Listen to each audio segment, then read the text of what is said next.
une très grande émission na dimension ya continent d'Asie, émission nangai, émission na yo, émission ya population congolaise en général. Merci beaucoup pour la confiance. Na bande konyoso tout ba pesa na bango confiance na John Kabamba, seul journaliste de la vérité. Seul journaliste soit mythique, jamais va corrompre pour trahir population congolaise, le seul journaliste. Et là, je suis en train de déterminer le seul journaliste. Oya tikate, amitikate ba corrompre pour na bande konaye parce que ba corrompre nengeni. Na moto a détourné mbongo ezaki destiné peut-être pour la Covid, peut-être pour la sinistré, peut-être pour la aide humanitaire. Peut-être pour la électricité, peut-être pour la eau potable, peut-être pour financer projet, mais John Kabamba n'a jamais laissé. John Kabamba n'a jamais trahi. Wana Nazaro Lubango avec objectivité, avec certitude. 14 ans dans le monde médiatique, je n'ai jamais été corrompu. Bandeko angai mokolo ya lobby, na meka peda sala moi évaluation ya rotala. Est-ce que kino eza géré par Chantini Ngobila, kino yango eza ndenge nini na ye ko tomber liboso ya bureau ya ndeko Chantini Ngobila na hôtel de ville. Botala wana eza na hôtel de ville, wana eza na hôtel de botala niveau ya fulu oyo eza na hôtel de ville. Bokoyoka na pasi solo pollution naza koyebisa bino boko ndimata kondimate ngamongo nalobaki na meka kotambola ta na mwa keti na ngai wa moke balobi oyo John Kabamba mwa keti wa moke na dekorango mpe esalaka pere moko ebulaka na meki kotambola yango wana boza komona bandeko botala fulu wana ezali soko baluki lisusu bokokuta fulu ya monene yango naza komituna soki na hôtel de ville ezabo ebongo na Selembao ebongo na Monga Fula ebongo na Lemba ebongo na Libete ebongo na Lingwala ebongo na Njili ebongo na Bumbu bandeko boza kolandanga ça c'est très bien. Je pense que non ezalaki kaka moi investigation ya terrain ndenge na kitaki me ba jamoko ba ngai ba ya bakomi bo bamoni John Kabamba bakimi parce que c'était moi chauffeur na nganda bandaki ko filmer yango après un moment banga ba agressé batalaka bo John Kabamba babendani na bango parce que makelele lingaki bimana ya makasi ça c'est très bien. Toza ko beta lisolo dossier Matata Ponyo ezongi lisusu ezongi parité que batindeli sous invitation Matata Ponyo ezali solo to beta mokolo ya lelo Godem Poi na pesaka Godem Poi à l'époque conseil avant ko tanga ba diplôme azaki nango na bisete na monde lelo ba tutelaka diplôme to mayele to lote ba koloka yo lukando sala mosala sala nde mosala ko tuta to lote ngana lubaka ngo à l'époque après ton akel ko interview ba boyanga na kota oyo yo atakaki président na atakaki président asa président na nga kuduta azali président assemblée provinciale lelo esuki wapi mais toyoti ki a kotisi lisusu requête na ye na cour constitutionnelle toyebite kosuka ndenge nini est-ce que bakozongisa ye so bazongisi est-ce que akozala na valeur en face ya bandeko babengami badéputé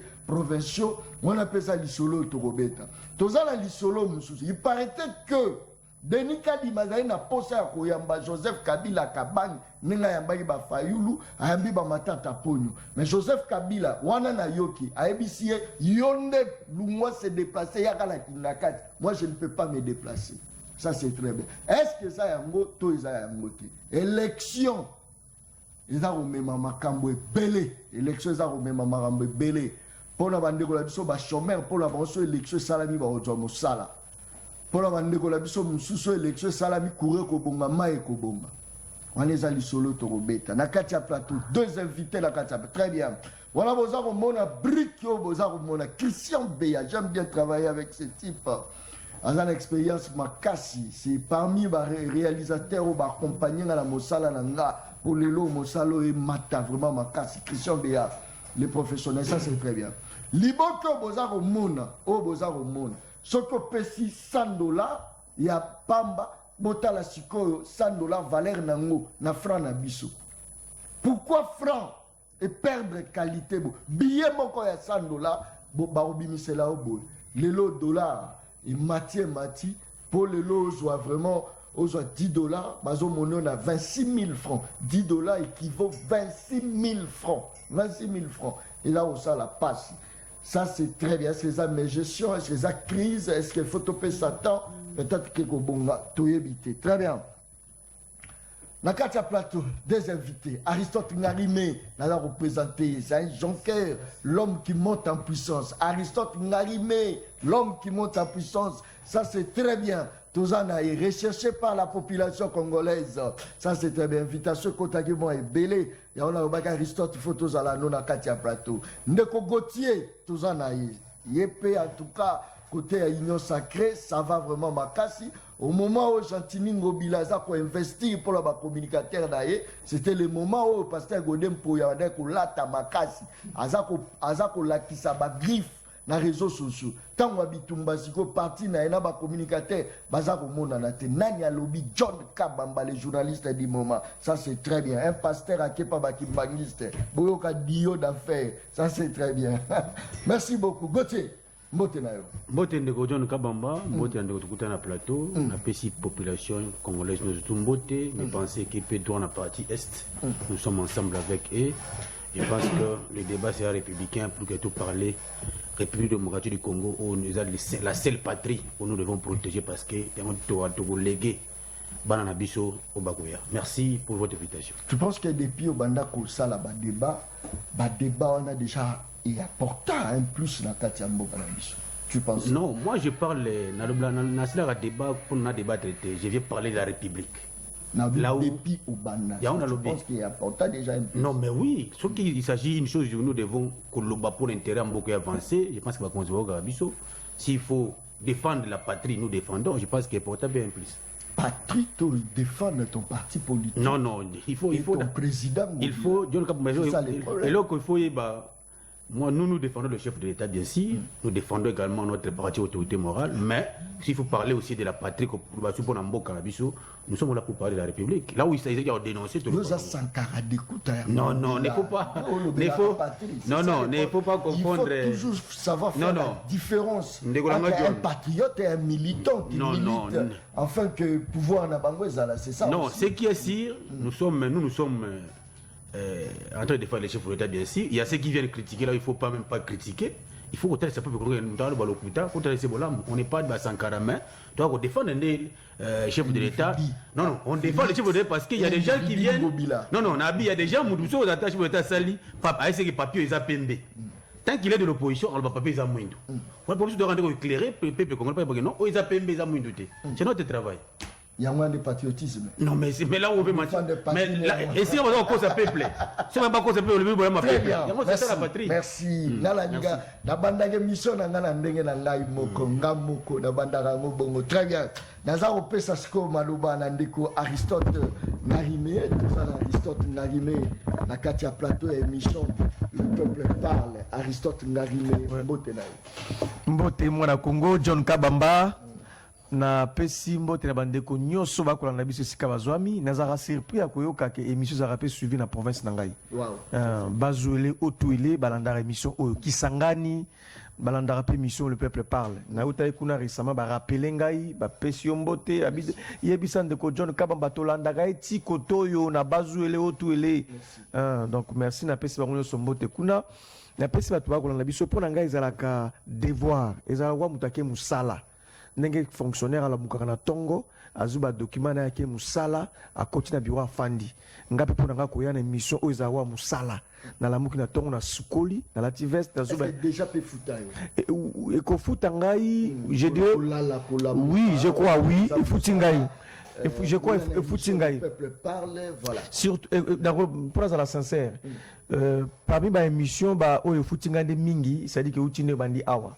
Émission Le peuple parle, tout ça, et Foutingaï effectivement. Et Foutingaï d'abord, les Foutali Bosso et Foutingaï Zali considération n'aurait pas à peuple tant na ko tambo na nzela soki mutamoni ngai ndeko Aristote tolanda ki pas ndeko John Kabamba olobela ki makambo mai obeki makambo kura donc respect wana zo na société ça dit que si on fana ki na ndako na koza ki maboko ndanga zo respect wana te ta na émission à John Kabamba na lobby peuple amoninga respect considération makasi yango wana koleka kutu nyoso yoko zo lokola ba peut-être mutuka peut-être moi veste mais considération place société comme ko tianga lelo oyo so zo beta l'insolent de Aristote, livre des promesses, 250 promesses à Ndeko Félix Tshisekedi. Peuple congolais est bien, considération, respect et foutingaï nandimi yango.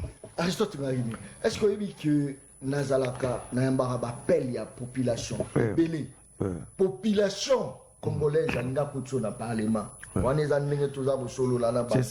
y a des noms au peuple, il y a 5600. Biso to na posa geno akota parlement. Tout ça là moi kinzonzi na la population na WhatsApp baza ko benganga. Mais ce qui le loyo Aristote député à côté sali pe biloko ba misu baza ko sala parce que parlement na lubango na répétant parlement ya mabewe l'équipe ba parlement tout. Ezaki parlement en 2018 bandeko baza lelo baye na place ya ambulance basengi ba palissade na place ba matela ba fonctionnaire misolo to ba voter ba loi parce que ba benga bango pe ba autorité budgétaire bango ba ke ko se défendre et molima na bango matière comme na 21000 motema mabe le député le plus méchant de la planète ba député wana est-ce que les lots qui peuple parce que bon benga balobeli ya population ba kotisi binokuna yo poko sala lokwa ba misusuté malobonga muna ndeko John Kabamba oyebi race ya balumumba ezara su mingi teme elimwa te bazali ba jeune ba na conviction ba Laurent Désiré Kabila ba jeune ba na conviction bazaba ba teti ba ebini bazo mundela biso na mboka oyo nanu tozana immunité te nazana immunité te mais to tia Félix Tshisekedi panzi likolo na kisasa oyo nana ba immunité te na banga keloko te na bimagana na bi biloko esprit ya biloko semati asala ba promesse akokisa te ayebisa ba to sala nana immunité moko te bakozwa ngapeka mbala moko ne bazunga na batianga na aner mais na banga kate sans ba immunité ko critiquer selon ndeko fait Tshisekedi ba inena kisasa ils pour ba kasikite et pour ba jeune gens ba communicateur ba Tchibin ba Jimmy ba Aristote biso leka c'est pourquoi ndeko fait Tshisekedi ba ebiki a échoué ça je tiens à continuer sans immunité de Kabila non tant na leki na lobby que ndeko fait Tshisekedi la kaki 8 avions ya Congo Airways abaki ko somba 8 avions asomba te et ça pour le peuple congolais tant l'équipe de Kofis Kabaki a sombi ceux qui 7 bateaux de pêche abaki a somba 7 bateaux de pêche bateau ngana même ko loba même mami wata eza bateau moko sophistiqué so kotibwe et kangi bambisi na mami wata bimisi bango ti lelo oyo to mona bateau de so lobi yango eza pour la peuple eba so bi que de Kofis Tshisekedi abaki a simbi clé a silisinza na maluku ngai Félix Tshisekedi na silisinza na maluku so lobi yango eza pour la peuple de tozana ba immunité te tozana ba député te tozana na protection moko te mais to ebisa de Kofis Tshisekedi ba vérité na kisasa oyo so razoleka cortège mato abeti agata na bokote ba leka ne ba talega bazoleka parce que ya comprend ka saini le côté 5 ans moko ya gâchis alors so bo pesinga suba immunité bo baksenga suba immunité boko tsinga na parlement ça dit que la kobi beaucoup plus se peut protéger na kopi na dimension moko boye on a ebi que na bako zonga n'importe comment ça dit que na ko sa la peuple congolais mo sala ya malamu ya na kozala député te oyo babenga bango na ba nini ba toilette mo na parler du peuple ceux qui prenaient raison dossier mo sensible o il faut pas voter ou bengi député akena ba douche wana tiens ça ba simbi 5000 tiens ça rentre là-bas il faut voter comme ça tiens ça jamais mon président ya assemblée on est zéro comme susu ndeko John on est zéro comme susu nazoba to na parlement aux députés OK pour voter OK nous bagano ministre oyibi balongola yo me komi kuna ba simbi 5000 tiens ça on na ba douche wana tiens ça ce qui peuple congolais un jour a-t-il que Tindanga lokola député national na ken assemblée nationale ça dit que na ke ko changer notre train de vie na no somba lipa na ko awa na komi député na mo somba lipa na grand hôtel ngai za bongo te o na somba na mutuka moko amuke na ko na mutuka moko non na garder vie na ngai style de vie na nga mais na ko lobande po na mboka na ko koma na ko voter ba loi ceux qui un jour voter ngai merci beaucoup na pesi trésor Sumbu place aza kolanda ngai mbote. Je pense que non. Population, le peuple parle. Population, il y a têtu, il y a le peuple parle. Oh, bah, tel mais balobi que non, Wenze. Il faut solution, il y a la Wenze. Bisomgo toko koti sa 100 députés. 100. Nakoloba 100. Population. 100 et aux ayabiso. 100. 100 et aux ayabiso. 70 nationales. 30 provinciales. Biso. 100. Ça, c'est très bien. Ça, côté, Babilo Moussouto Sala, pour la côte, ça peut être ministre à mon PPA Sika. Faut que Bengana Bao, faut que Bengana Bao. Tant on a ça, on a exact que non, un jour, invitation, il y a John Kabambolo Bagi, que non, Tala Koutou Batine le invitation, parce que Mikolo est commis bon. Très bien. Voilà, Congo Gauthier. Batubalobi, sortie médiatique, il y a chef de l'État qui raté, et surtout qu'il y a Sali Ango, na moto azo sala na présidence moto oyo peut-être ba kozwa temps peut-être ya kusulula ke mokonzi il faut le babo batu bien ça sortie médiatique raté. Un chef de l'État digne de son nom ne peut pas faire de telles révélations. Maloba ongamuna. Merci beaucoup Ndeko John Kabamba. Moi je pense que si les gens veulent qualifier les 5 ans du président de la République comme gâchis, donc nous allons qualifier les 18 ans de Kabila de trop gâchis. Comment ça? Parce que Kabila n'a rien fait dans ce pays. 18 ans. Si nous aujourd'hui nous sommes ce que nous sommes fruits sacrifiés par Joseph Kabila. Mais je te dis, prenez l'âge que tu as dans le Kabila, il a pouvoir le Togoum dans le moment où. Nous sommes une génération sacrifiée. Mais lorsqu'on veut qualifier les 5 ans de quelqu'un gâchis, mais quelqu'un qui vient, il trouve que plus de 5 millions d'enfants vont autant gâter. Mais suite à Koyam Kozamboka, a été gratuit de l'enseignement. Et bientôt nous serons la gratuité avec la santé universelle. Donc moi je pense qu'à un moment nous devons comparer le bilan de quelqu'un avec celui qui avait géré. Donc c'est les 5 ans, les 4 ans du chef de l'État aujourd'hui au sommet de l'État. Si on prend les 4 ans de Kabila, il n'y a pas match. S'il n'y a pas match, comment Azak a regretté le divorce à FCC? Non mais voilà, les gens ont sorti maintenant le contexte et intervention du chef de l'État. Le chef de l'État n'a pas dit. Parce que les gens veulent dire que non, Alobaki a regretté Kabania FCC na cash. C'est parce que FCC avait une solution. Non, Alobi, et quand ils ont la malamu mingi, et si la histoire n'a pas canabiso, si union na FC cash avec Inango, parce que président sortant et président entrant vont travailler ensemble pour l'intérêt de la République. Mais malheureusement, nos amis en face, Batiki Mapekalikolo, pendant commencer même à bouder le chef de l'État, et voilà, il était obligé, en tant que garant des bonnes fonctions de l'institution, de mettre FCC à côté pour qu'elle travaille dans la fiction.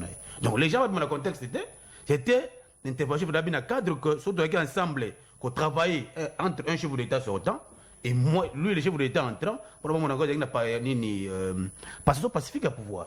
Mais comme je disais tantôt, et il était utile. Mais est-ce que tu as regretté tes disciples à Kabila ou peut-être qu'il n'a apporté un plus par rapport à la réalité actuelle? Alors, travailler sur la matière. Non.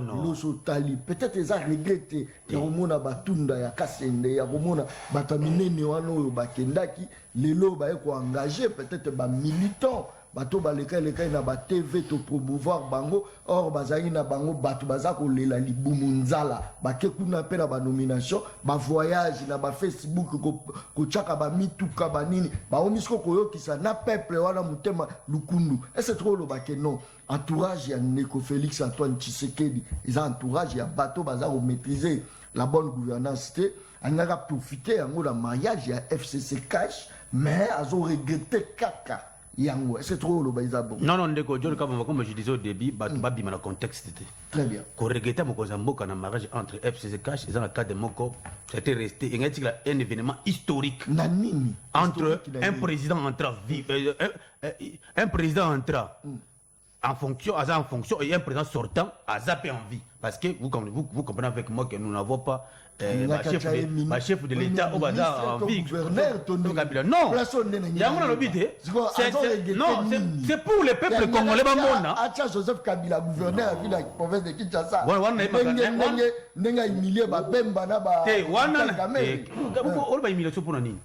Non, lorsque Bemba vite Kamera va travailler pour l'intérêt république, quelle humiliation.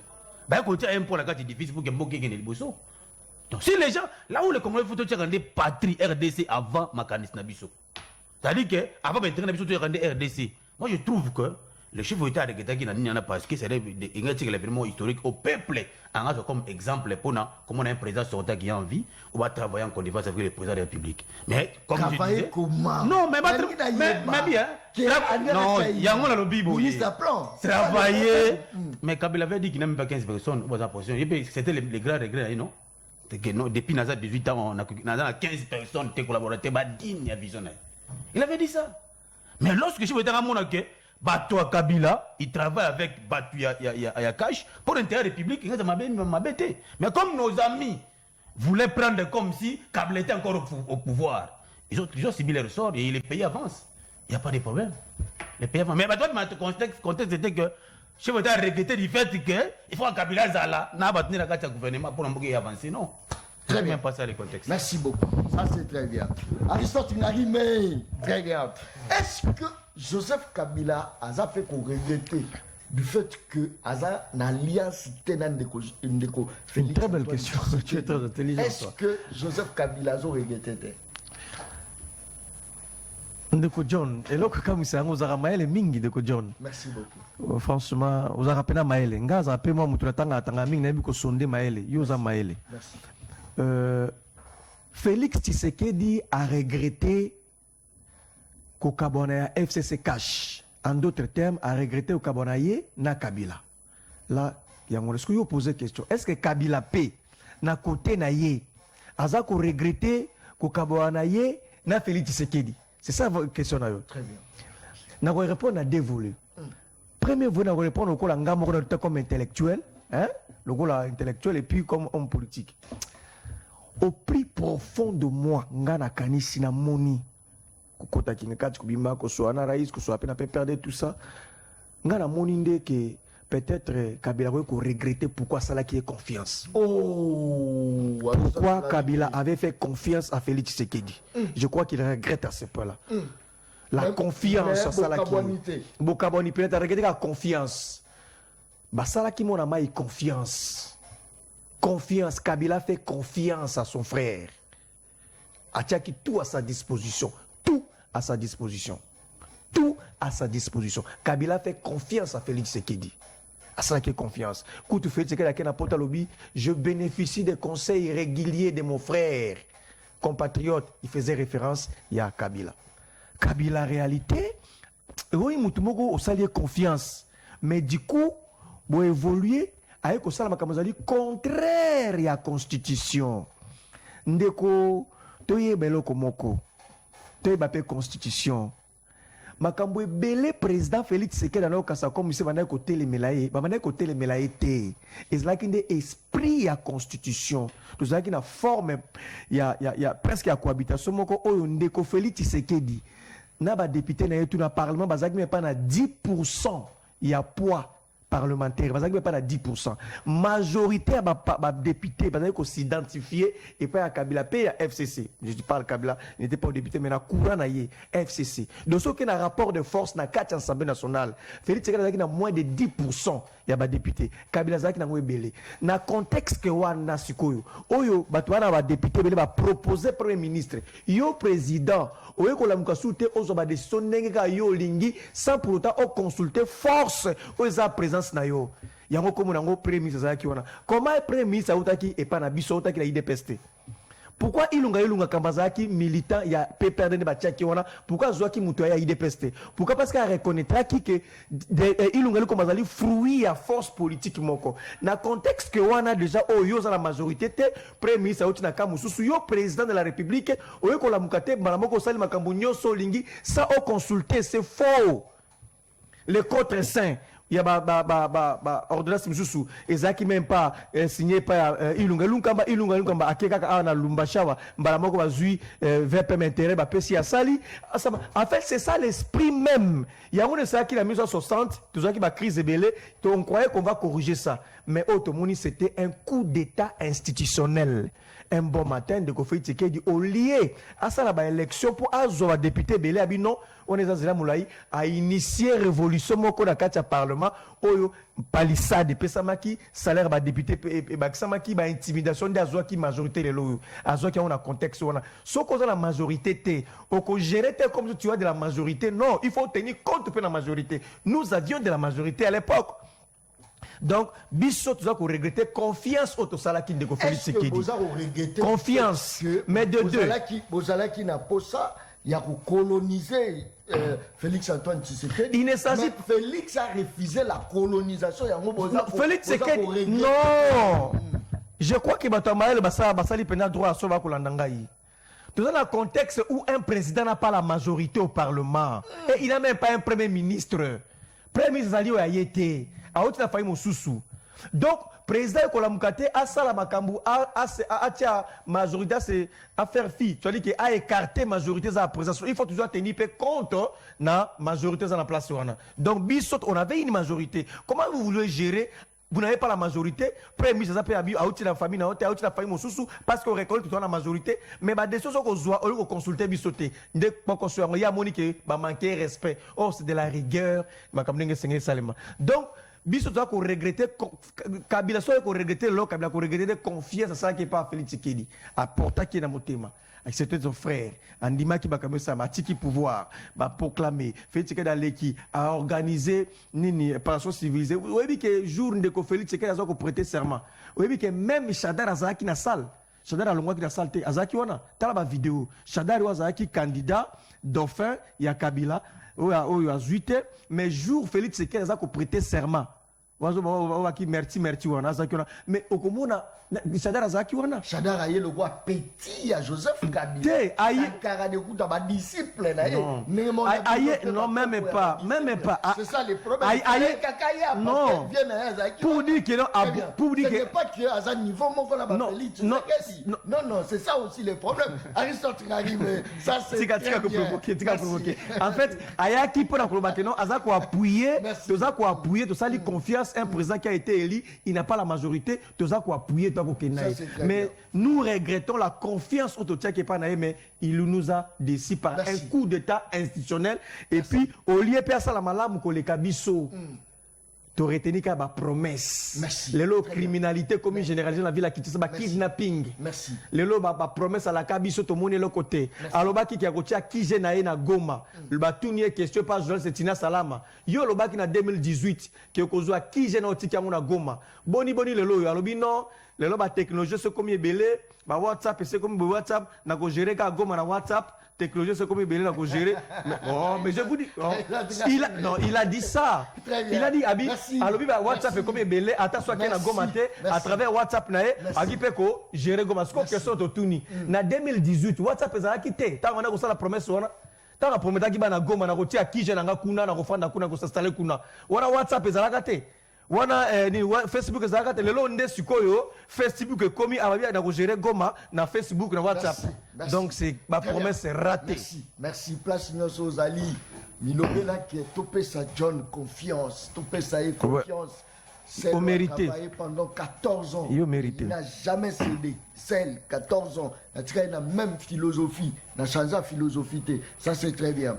Nazaro Senna, na moni bateau belé bazaro koma, mais Nazaro Sabino grâce divine OESA ONG à Trésor Sumbu a vraiment cadeau spécial dans ma formation il y a Ophélie, je pense qu'il y a un numéro pour noter formation Ophélie na nyonso atoza na écriture ya mabe soza na posa bazongisango o lukaka ko la même ba minoko ba paya même minoko la biso swahili chuluba nyonso oza na posa comme entrepreneur ya monene Trésor Sumbu a disposé même anglais, français, il y a juste pour la formation, Trésor Sumbu. Je pense que nous avons Rolandangaï, nous avons Sabino numéro, nous avons Bikina Fay, pour besoin numéro, nous avons fait participation. Il y a émission Le Peuple parle pour la formation. Il y a Bino. Très bien. Moi, Congo Gauthier. Les lois, je trouve personnellement que Bokabwani, il y a Félix Tshisekedi FCC na cash. Parce que Bosangana qui doit gérer na idée moko tant botika na idée na bino est-ce que tu le sur le plan ya bonne gouvernance différence tant bozala qui na FCC na cash na ke botika li bino moko wapi place bozo ko travailler sans difficulté, wapi place bo pesi meilleur ya bino moko na population et puis population se retrouver malobonga munali Ndeko John moni bata FCC plus de 90% ce sont des gens ceux qui j'ai pas fait le contrôle de faire la prison. Comment ça? Mais parce qu'ils ont fait des choses scandaleuses. Il y a eu une histoire les gars qui ont atteint de Konanga, il y a 6 communes contre chinois. Les gens ont bradé les mines pour leur propre intérêt.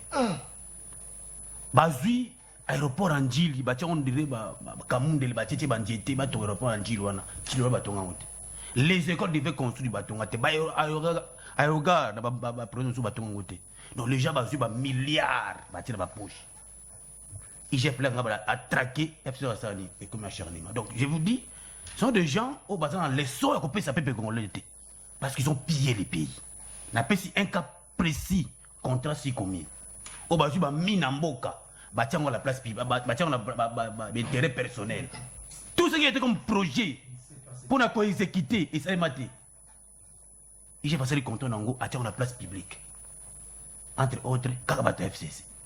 Vous pensez entre la lumière et les ténèbres. Et aussi parce qu'il n'avait aucune gestion de bonne gouvernance. Nous avons vu dans ces pays, Moudassar a raté. Il a une carte bancaire qui touche 50 $ par mois. Oh! J'ai pas découvert mon amboka. C'est pour vous dire que. Mais est-ce que ça a eu le coup tâté à travailler non. en collaboration? Na charlatan Non! Si tel est le cas, mais pourquoi Bakangamite pour ça, Moïbi? John. Ce que mon dossier m'a dit pour nous rebondir dans tout moment pour aller. C'est parce que il y a eu des détournements énormes. Et m'a dit pour nous, s'il dit la vérité, on va citer un seul nom. Parce qu'il a exécuté ces projets-là au nom et pour le compte de quelqu'un. Quand on vous donne des millions pour nous faire Boukangalo, Zoano Sala, mon équipe aussi le côté qui dossier de réalisation, des milliards et qui et sous leadership Anani, Joseph Kabila. Et le Joseph Kabila envoie ses adeptes pour défendre Joseph Kabila et dire que les 5 chefs d'État sont gâchés. S'il y a des promesses dans ma casse, ma non exécutées, c'est pour des Kabila, non? Aujourd'hui, quand même, le chef a traqué tout mouvement et ma belle pour le détournement Mboka. On va parler de la bonne gouvernance dans le moment.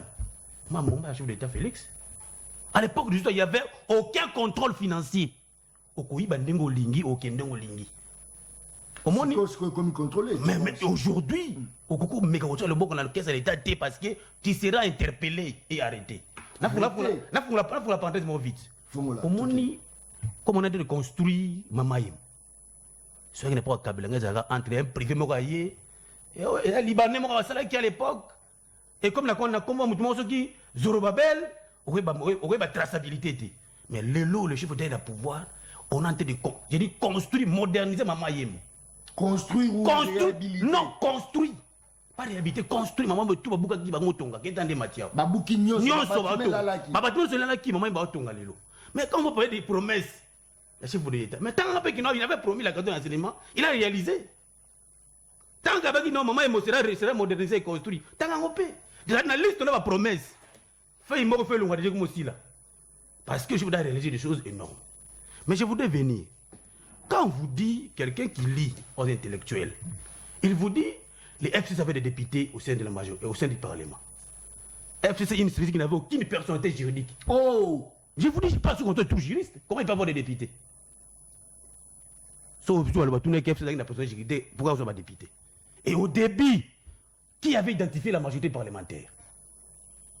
Pour dire que j'ai voté à basculer la majorité parlementaire en pleine législative. Donc nous disons que la majorité parlementaire, qui n'avait jamais été identifiée au début, au cours, beaucoup de députés, avec l'interprétation de la Cour constitutionnelle, au bas des mandats impératifs, il y a des députés, se sont retrouvés autour. Il y a chef de l'État, ou bien pour soutenir, avoir un Premier ministre qui est en train de suivre la vie du chef de l'État. Mais j'insiste, ce qui te tient à FCC va travailler dans la cache. Humiliation ou unité, chef de l'État au nom du FCC. Humiliation par rapport à l'erreur. Mais arrêtez, les gens ont tapé poitrine pour dire que non, Kabila azana nukaka. Là il bâti à côté. Les lois comme le élection parce qu'il veut être député. Le mécanisme pour être député, vous devez être élu par les peuples. Avant qu'on élit, il faut nous enrôler. Les peuples disent bon, n'est-ce que vous parce que les peuples ont dit ok ma ponamité, bah ça relève pété. Mais comment il sera député? En réalité, c'est vouloir une chose, ils sont contraires. Donc moi j'estime des Kunangai.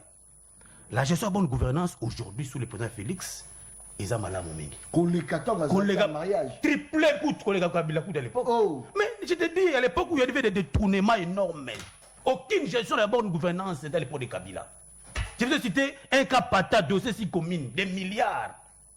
Les gens ont détourné Kabo ici, les Batibakei. Maintenant, pour le gestion de bonne gouvernance. Aujourd'hui, ils ont détourné à l'État avec la sincérité de l'IGF. Vous devez être interpellé. Et va soumettre Yopé. Et vous avez quand même le chef de l'État avait aussi un discours déploré le comportement de la justice. Nous avons trouvé une justice qui a été presque épartée. Mais Batoubaza ko akize bino. Balobi ba vente ya ba organe Batouba eba ki angote. Bato bino bo memi. Ba mikiliso baye ko membenga lisusu na ba camarade na ba confrère na bango, ba libanais, ba nani baye ba s'installer commerce ya ba organe ya bato ebandi et yekutu makasi na période na bino parce que bo yena ba frapper ba bandi ko frapper wana bato tu balo ezanga dite alinga yela invitation ngaite malobo ngamna toke Nico John toke na linga émission parce que vous êtes un journaliste d'investigation. Merci. On a répondre à la question avant de répondre à quand le chef de l'État a bien un stratégie dans la partie Est, lui en tant qu'intellectuel, parce que il publie quand même les ouvrages, le chef de l'État a des représentants officiels à son nom. Donc je peux comprendre que le chef de l'État est présent dans toutes les 26 provinces. Est-ce qu'il faut que y ait mon corps, âme, esprit, physiquement, il y a dans la province de non. Il a des représentants. Donc, pour cette question, il n'y a pas de problème. Moi, j'aime rester dans l'officiel. J'ai suivi le ministre de Communication et porte-parole du gouvernement qui a affirmé noir sur blanc que dossier à vente à organe, il n'y a aucune preuve qui atteste que on va enlever tout pour que l'on organe. Même le général Kassongo de la ville de Kinshasa a affirmé qu'après les enquêtes, aucune preuve au bout de l'évacuer a eu les organes parce qu'il faut un plénat de il a vu qu'il va le organe. Mais tant que tout le monde n'a pas preuve, moi je pense que non, moi je n'ai pas dit ça, mais étant comme baza ba autorité, baza ba représentant la population, oui. Pourquoi ne pas investiguer? Non, mais parce que ma pratique John. Très bien. Lorsque le numéro 1 a pris le la sécurité à la police, affirme que ma vente d'organes montage en quelque sorte aucune prévision de ce qui n'ont pas d'organes. En tant que lui numéro 1 à la police à Kinshasa, et les porte-parole du gouvernement a aussi affirmé nous devons rester dans l'officiel. Lorsque l'officiel nous informe, nous devons accepter que jusqu'à présent, merci. Il n'y a aucune preuve qui atteste que non. Avant de gagner seulement. Très bien. Voilà. Merci beaucoup. Je crois que Batoubazo comme la bicho de partout, Batoubazo comme de partout. Merci beaucoup. Vous continuez Kokoma, vous continuez Kokoma. Nazo yamba na osala vraiment effort. Na yamba bapel na bino ya ebele. Na osala penza moi effort moi mingi. Na yamba penza bapel ebele. Mokolo ya lelo na oyamba bapel ebele. Je pense que non, merci beaucoup. Pour la confiance au bozo pesa papa air tozo voilà je pense que non m'appelle les gens au quota moi et Bélé je pense que qu'est-ce qui ne va pas Christian Béa qu'est-ce qu'il y a très bien merci beaucoup Aristote Ngarimé c'était presque chaque fois le chef de l'État parlait toujours que Bazako bloqué FCC Bazako bloqué. Chaque jour, il y a un blocage. Blocage. Est-ce que les autres non, depuis séparation et salama, avancement Isali, ma preuve y avancement Isali, parce que les Gauthier ont démontré à moi, est-ce que aux Okabola, même à Vina, merci Ndeko John Kabamba. C'est là où je trouve autre facette, il y a un discours à Mokonzambo qui a regretté. En réalité, Félix Tshisekedi a regretté expertise. Il y a battu à FCC. Expérience. Tout ça qui outillé. Tu es comment l'État fonctionnait. Tu es principe élémentaire. En réalité, Félix Tshisekedi s'est rendu compte que bateau a une expertise, personne de ressources. Ou ko encadrer makambo, se séparer na bango atika na bato ko Marcel Bilomba. Oui, Marcel Bilomba, conseiller Marcel Bilomba. On a 50 notes techniques par semaine. BAPC entreprise, à Sonia Sonaïdro, à Panza entreprise, à Niguta Kimi Makanga, des conseillers comme ça. Donc en réalité, il s'est rendu compte qu'il dit que bateau à FCC, ils avaient de l'expérience. Ils connaissaient l'État. Ils connaissaient comment les choses fonctionnaient. Donc au Kabouana Bango, c'est quand même très, très grave. Au fond de lui, il sent ce vide-là. Et je le constate encore. Les lots sous la plateau. D'abord, Yoka Likambo simple. Nazo démontré. Je vais arriver. Yoka Likambo simple. De quand on met la carte bancaire. C'est ça mawa. Kozarande koyeba. C'est fou. Est-ce que vous dit que dans l'aéroport en Djili, les Canadiens 10 000 $? Dans l'aéroport en Djili. Ils ont la loi, ils ont clairement défini, yo moto solingo voyager dans l'aéroport en Djili, au les Canadiens 10 000 $. Un ministre des Affaires étrangères en fonction, un ministre qui est envoyé en fonction, il doit aller travailler en dehors de nos frontières. Donc à cause on a liquide, à les Canadiens na nini na l'aéroport en Djili où généralement ça va compte, banque va utiliser. C'est une pratique courante. Un ministre en fonction, il y a affaires étrangères, à Kenya, France, à côté de non, c'est avec le temps qu'on a vu que les lois sont est-ce que les lois sont le régime en place, le ministre en fonction, pour la dépense courante, des choses comme ça. C'est vraiment du foufou. Et puis Dédé. Mais comment est-ce que vous n'avez pas reconnu que nous avions la majorité, mais bon, dit que soit premier ministre au un camp politique Songolo? Quelle contradiction! Par quel mécanisme Sama Lukonde a combat premier ministre? Parce que la famille de Sama Lukonde n'avait pas la majorité, n'était pas reconnue. Tant qu'il y a un parlement, encore une fois, les choses, il faut comprendre, chaque député qui s'identifie dans le bureau, il y a l'Assemblée nationale, on s'identifie comme état de la majorité ou de l'opposition ou aux alliés nets. Déjà, bureau, il y a l'Assemblée nationale, à Salaka Moussalawana.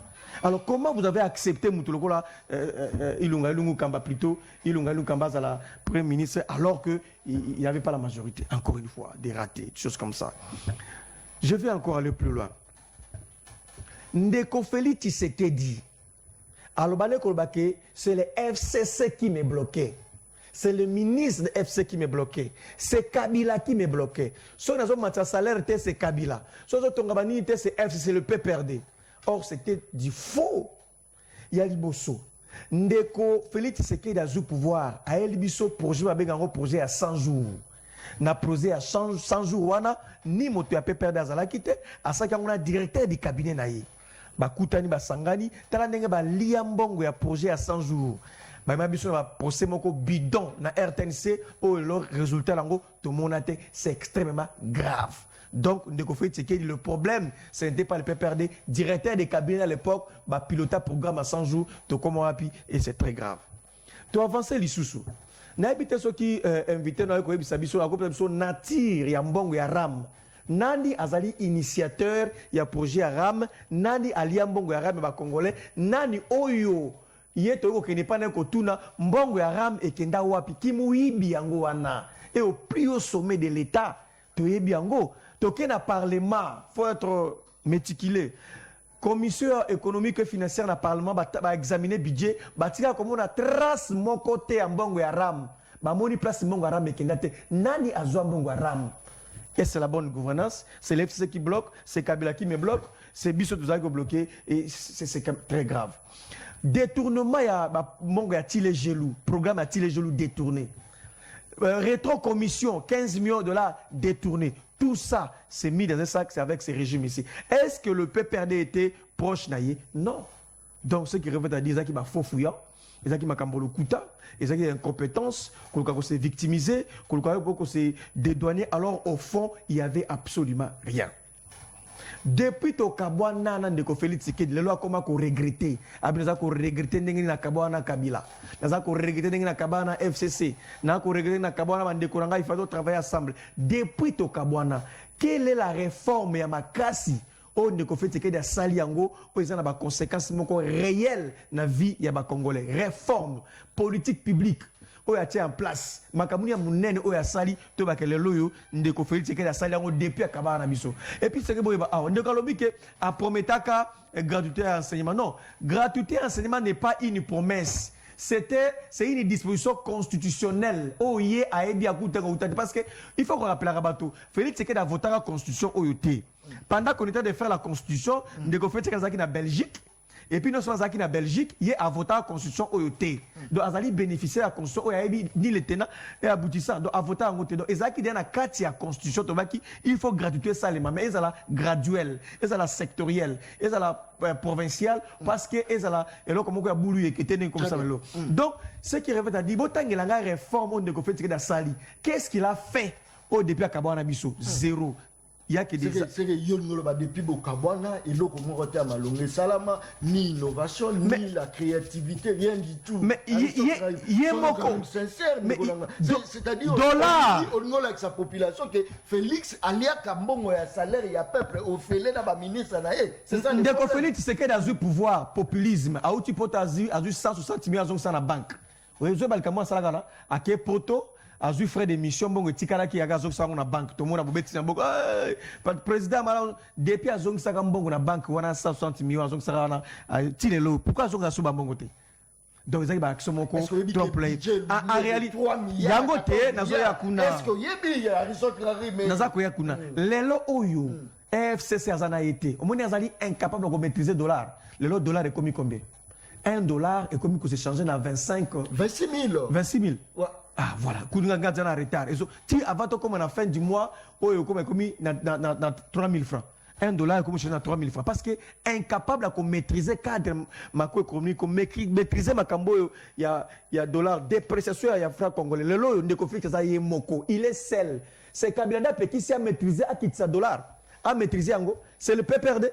Ça, c'est la victimisation. Quand on connaît, on connaît. Quand on ne connaît pas, on ne connaît pas. On doit se faire entourer. Il n'y a pas une honte à ça. Pépère n'est pas là. Le lot Pépère n'est pas avec lui. Est-ce que localité à Bunagana, ils ont d'abord Congolais Bunagana. Il n'a le l'équipe. Est-ce que Asia Zoa Bunagana? Parce que mais attention, Babylone Moussou Yozo Kenangwa Aristote Ngari, mais ils ont affaire à Congolais Nyonso. Est-ce que Boyoko Sangana Penda Liboke pour le sunga avancement yambo non le problème c'est lequel non ça dit que biso to na prédisposition wana mais il y a le but de ko bloquer ce que question de yesko parce que le baki biso to na ko bloquer de ko fait Tshisekedi ke ne musikate azo de sobo to télé so to bi tango to kabwana sikolo ona de ko Félix Tshisekedi to koma na est comme na ouest a ko gérer mboka ye moko makambo nini ya monene ya sia sali o to ko betele maboko ya on a vu exemple ya dollar. Tant nous dollars à pamba thermomètre, il y a mission sociale, tu vois, dollar, il y a $1 comme 26 000 francs, 2600. Quel est la ouest, t'as la biloque au Wendeng, c'est mati, t'as la criminalité là qui s'assale le kidnapping, le criminalité commis, bah commis au matin à taxi, ça dit qu'on sait pas sur comment destination donc, mboke commis, le lot nous mboke bébé zone te reculer, ah on a quoi moutou, ah peine qui ça on a quoi moutou, bah toi bomani, ok, ah on a qui ça kidnapping, ok na est insécurité, ok na et pas na kuna buta, bah donc tableau sécuritaire de conflit que les alliés échec mais azana bisoté donc ils ont une justification alinga ka bouc émissaire alobanga mutum aluka place moka diembela atikala yemo na bateau fait que les alliés yemo na bateau tala bloc ngizumati donc alabi budget à 16 milliards encore du mensonge na ba 5 peuple congolais pardon c'était du mensonge d'état bah cosa qui peuple bah elle biso ba chiffre moko 16 milliards maloba mon faux c'était pas le cas communauté internationale bisango bon revoir nanu ba chiffre o ba yo kitelelo tout ça qui na budget à 3 milliards 4 milliards tu as budget à 5 milliards en boka o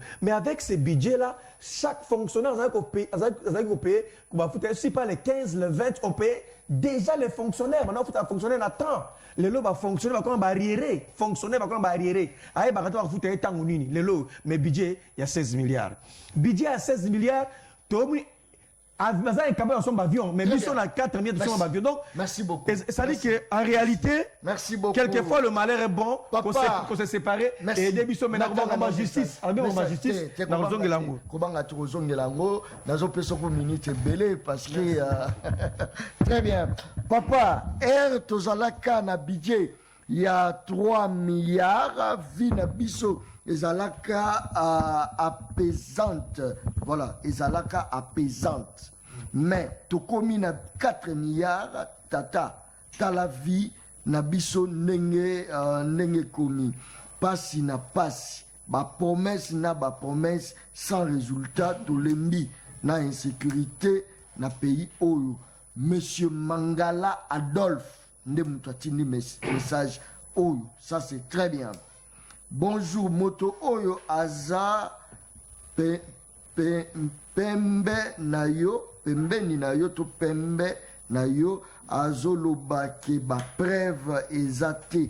Est-ce que jugement oyo esalami ye amonite ba criminel bango moko bazondima ke bazoboma bato mais ye azo douter pourquoi na ye na ba criminel tondimela na loba ya nani na ye na ba criminel tondimela maloba ya nani waneza message okobengai sikasiko awa mokonza mboka seria kala sali discours tant qu'à continuer bokonza abi akufouiner na passé te.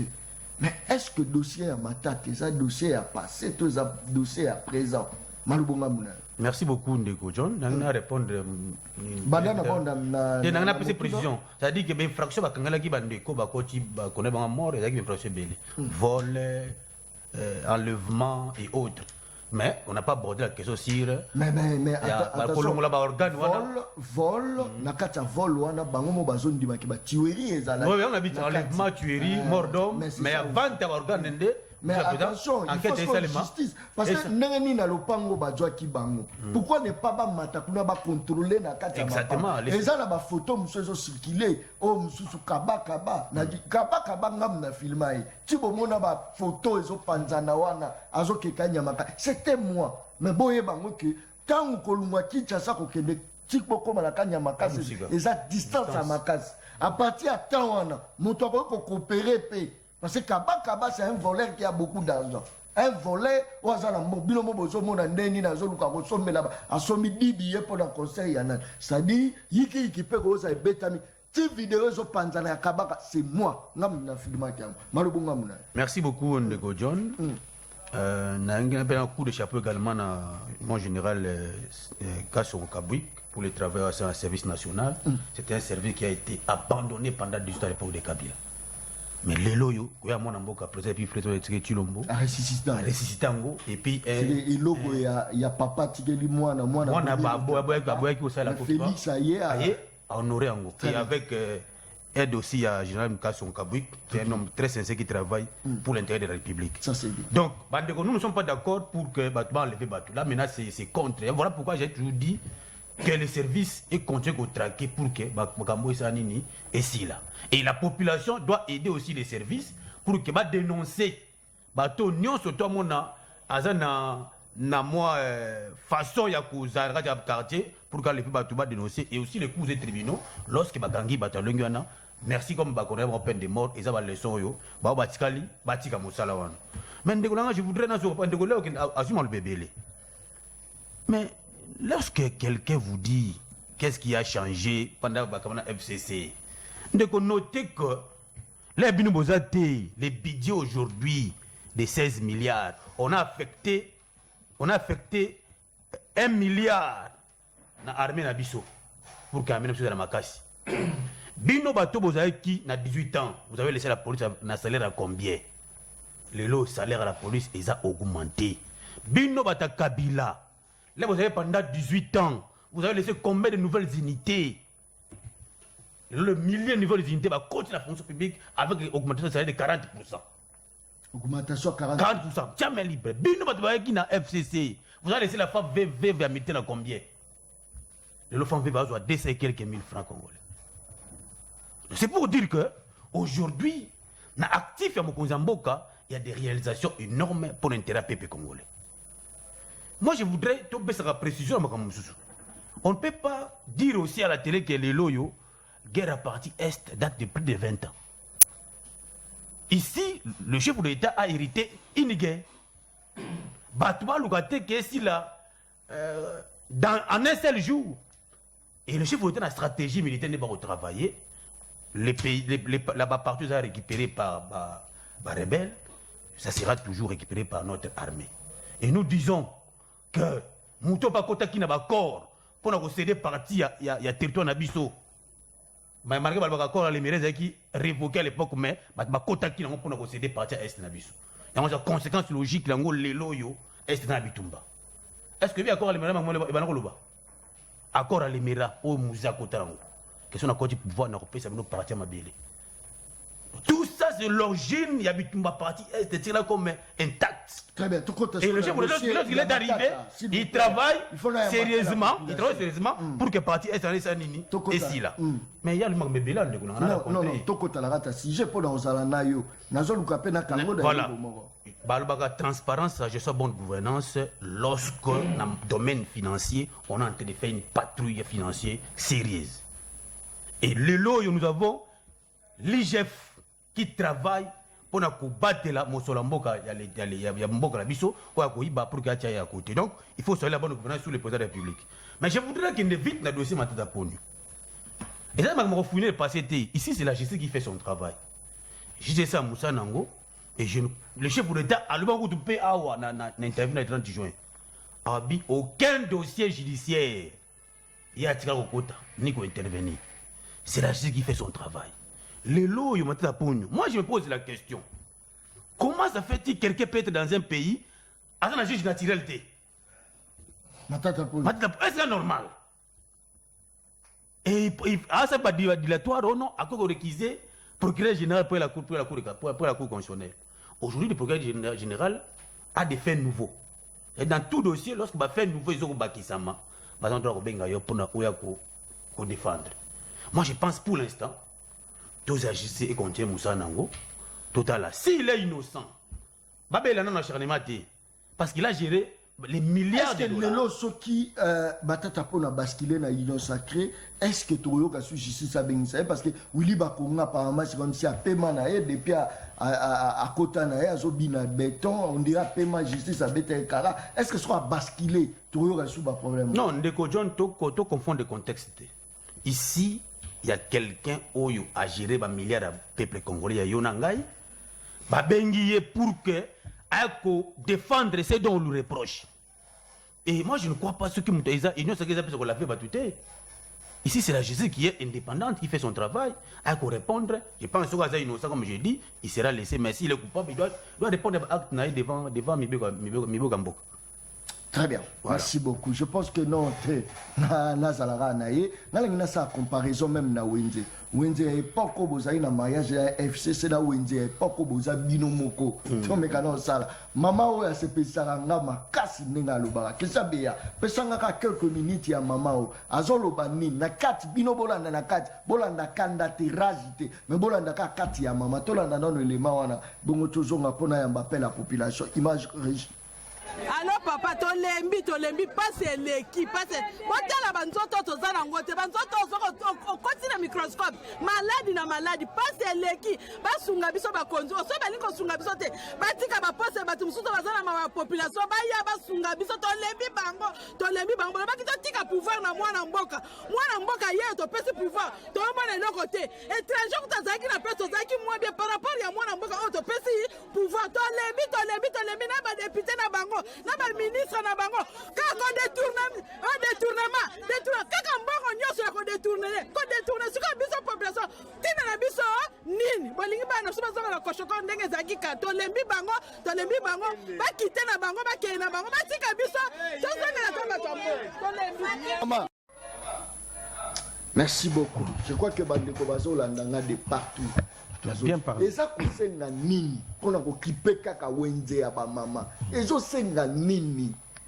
Bato belé même na page Facebook nanga le peuple parle na page batetaranga ya mu bazo ko attaquer nga. Mais nga na loba kaka social kaka. wenze ezosenga nini? Mobutu face à wenza kokate, Kasavubu face à wenza kokate, Musée Laurent Désiré Kabila attaque tolandele la kapenzate, mais côté wenza kokate, Joseph Kabila côté wenza kokate, Félix Isusu wenze aso kokate, misère à peuple quand on a kolobela wenze. Mama lobi quand kutu étranger azalaka ezalaka kutu kamwa bien. Topesi motema na mwana mboka ye tala lelo bolanda munene ote soki bochenga la ba machine pokomona wana mama mutaza koloba. Aristote Ngarime petit à petit pe justice est comme ozonga to ndika pe mais bato azo déplorer mais comment se fait-il que Kadima Azako bengisa ndeko Joseph Kabila Joseph Kabila azobisa Kadima yakuna na ebite bakutana elobi na butu na non même pas Kabila n'est pas son ami. Merci nazako poser un débat de fond mais bazako rencontrer ngate je suis dans les fonds il y a liboso. Quelqu'un me parle ici d'un budget de 16 milliards. À quoi sert bon? Il y a quoi avancer chiffre à 16 milliards alors que impact nango si la société qu'on se faire sentir té. Au Konobi, sa professeur à l'université qui a un budget à 16 milliards à répondre au nini. Au Konobi, sa maman Wenze, qui a un budget à 16 milliards à répondre au nini. Au Konobi, jeune ya Massina Kinga Kati, ya Kinga Sani Puno, Konobi, sa non budget à 16 milliards. Donc, budget en soi, il faut un impact sur la société, messieurs. Vous dites, bon, mais ça n'a qu'à Diosha. Ko formol, ko sara makambu, tout est laboratoire. Budget à 16 milliards, mais ba fonctionnaire, ba zaïb na ba arriéré. Budget à 5 milliards, mais policier. Bo pesi yena l'utilité. Dernière fois, bo pesi à policier tenez Zarakam. Est-ce que vous avez bien go? So ça vraiment un politicien, ou maramamboka oyo. Dernière fois, ba policier, ba ba tenir asika. Ezaraka, tenir, policier. Tout le monde a posé des tambola. Ah, les lots kidnapping et comment la mboka na biso ba komi ko ba insécurité. Il faut des policiers dans les moyens nécessaires pour ça moussade. Mais policiers dans la budget moyens zate misole zate. Policiers dans la société dans le côté même moto ya pamba o na butu pour ça la patrouille. Akene ukanga criminel ezalité mais budget à 16 milliards. Budget on ezali budget moko maudit. Ezali budget moko sorcellerie. Ezali budget moko ya deuxième monde. Ezali budget moko le kuta. Quel est ce budget qui n'a pas impact direct na Wenze. Quel est l'impact du budget à 16 milliards par rapport à ma prix d'achat à Wenze? Dollars comme à 2600 messieurs. Budget à 16 milliards. Et ça la nini budget on fait dans wapi. Budget on récolter mon ça dit que budget on ça un monstre.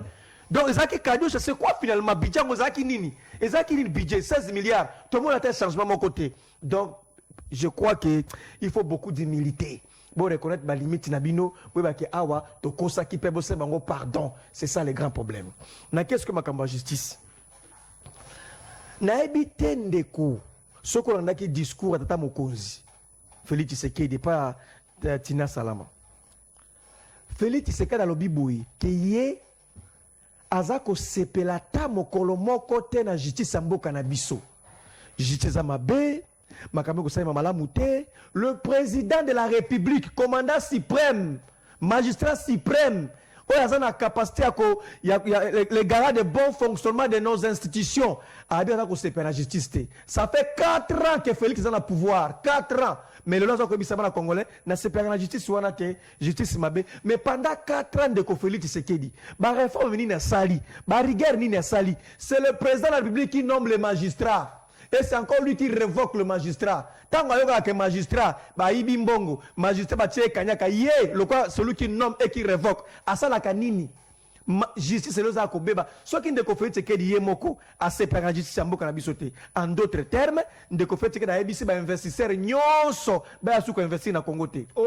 Mais je vous dis mais tant que ya lobi que justice samboka besoin ali mabe, justice Zakobeba, justice malamute. Est-ce que ngazali investisseur na fana na France?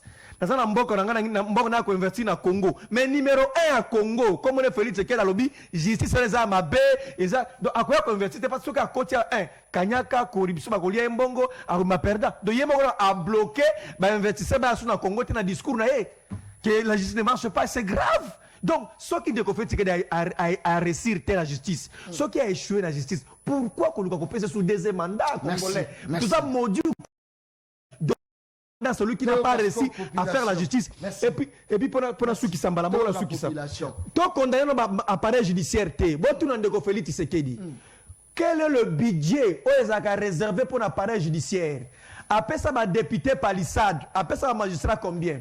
A combien ça va député $21,000? A combien ça va magistrat combien? Très bien. Après ça va forme avantage. C'est que nous dit au principe magistrat bongoté aussi occupant madame Tebe au critiquer bango. Ça c'est très bien. En tout cas pour la bilan deuxième mandat. Bobo sana yango. La population ça c'est très bien. Na sepelaka mingarde ça ça la innovation. Tobi mana na biloko oyo. Biso pe to sala ya biso. Bano ba Rolanda biso batanga ka peza teke no bana bazotanga musique mais bazoko se référer na ba français ba italien te fali pupa atanga musique te mazobinisa monde. Pourquoi ne pas kotangisa bana na biso musique via ba Luambo, via ba Mama Chalamwana, via ba nani référence to créer pe ya biso école ya sika parce que bato yo ba banda wana batanga kate mais tant usko ba obaye ba wango ba banda ki ne ba komi kotanga bango. Le loso tali mutunyo surtout, il n'est pas professionnel, il n'est pas professionnel. Mais oui, je suis pas professionnel. Mais n'a pas qu'on sa professionnalisme. Bano baroya batanga kape journalisme congolais tout. Oya ko sala aza journaliste ala taka drapeau. Toko tsape éthique wana, to banie pa na biso, le to se référa. Na 1900 autant, mutu moko bo abima ki azala ki français, a interviva ki asala ki bo se. Biso pe to sala ya biso balma pe ba s'adapter nango. Ça c'est très bien. John Kabamba, le journaliste du moment. Ça c'est très bien. Merci beaucoup. Allons ne comment biso promonani. Très bien. Pesa ba cote na avant au banda oloba. Na pesi muda FCC BCB. Muda ya IDPS wana na pesi 0 CB. On pesa 0 pour nani. Makamalo ba antinata. Isoko tali mboka ndenge etambola bien te bijan balo ba 16 millions ni na ngwe sala na mboka eloko moko te tolembi dollar ezo mata se ko mata do ba rezo te kamara dollar ya mope dollar ezo mata. Merci beaucoup. Très bien. Allons de Koben Bishop Komodani. Allô? Oui, allô, voilà, très bien, pesa ba continuer avant bandoloba. Bon, nalobi boy. Pesa ba cote. Papa Kitabala. Ba cote. Bon, ngai po nangai bangonti bale bazana de chèque. Mon côté kat le bango à doit défendre normalement. Et en plus bango nyonso baza ba misère ya population ya pays na biso ata mboko azo défendre pays na biso azalité moke Tegele Kabila asali service national peuple a se retrouver na kolia na ye na kotambola na ye sécurité ezalaki nango zandu tobasi babani kotambola bakili bakimi na balabala ozotambola problème ezali te alors na bongo mibale basali nini lelo bangagement lobi ekozala nini population ekomi na ntina moko te otelete de lui-même alors mosala bango mibale baosala ezali nini. Merci beaucoup. Très bien. Alors ne kobeng biso wapi komona ni bakoti na yo. Oui, bonjour. Mbote na yo. Oui, na bengi bino na niveau ya Lingwala. Nazoka yo.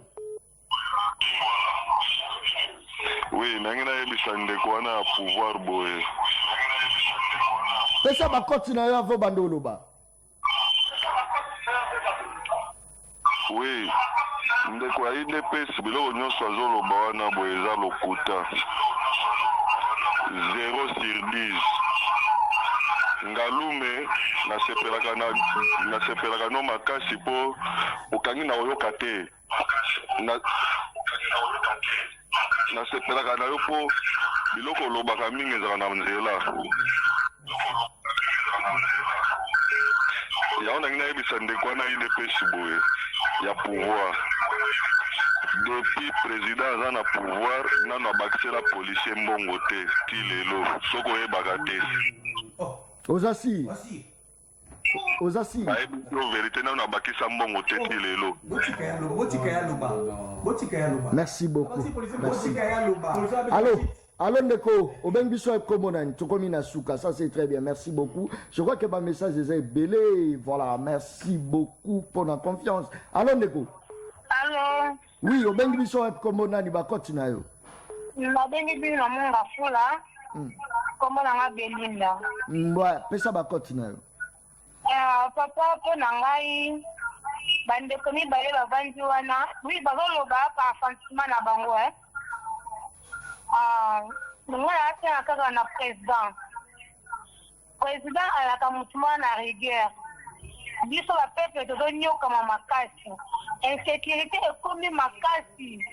Bato les réalisateurs wana balo mvoye biso yende la di muta train. Yende fo aloba.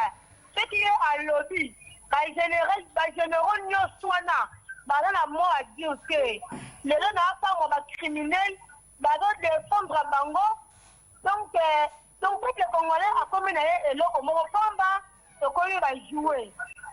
Tu dois voter pour Nanini. Président Tshisekedi, Téléma. Oh, nous sommes prêts d'ailleurs. Merci. Dernier appel, je crois. Non. Tokomi Penza na Souka. Merci beaucoup, Tokomi na Souka.